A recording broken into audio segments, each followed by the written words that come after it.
আজকে তোমাদের একটা ঘটনা বলবো, শুনলে অবাক হবা। আমি নাম করেই বলছি, বাংলা সিনেমার আর্টিস্ট দেবকে নিয়ে।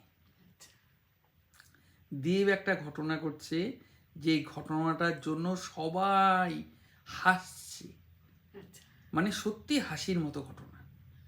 সেটা হচ্ছে দেবের ছবি ভারতীয় ডাক টিকিটে উঠছে, মানে স্ট্যাম্প।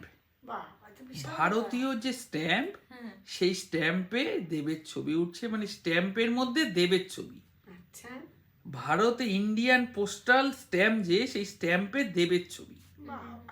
তো এটাতে দেব খুব খুশি হয়ে ডাক বিভাগকে ধন্যবাদ জানিয়েছে।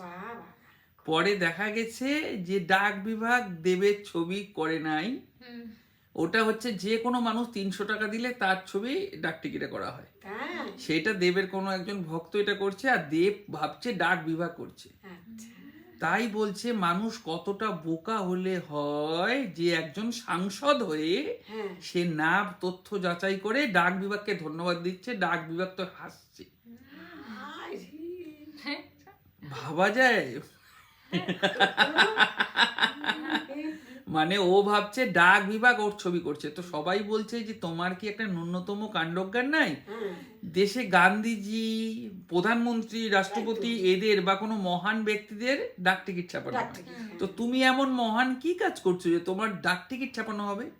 আর যদি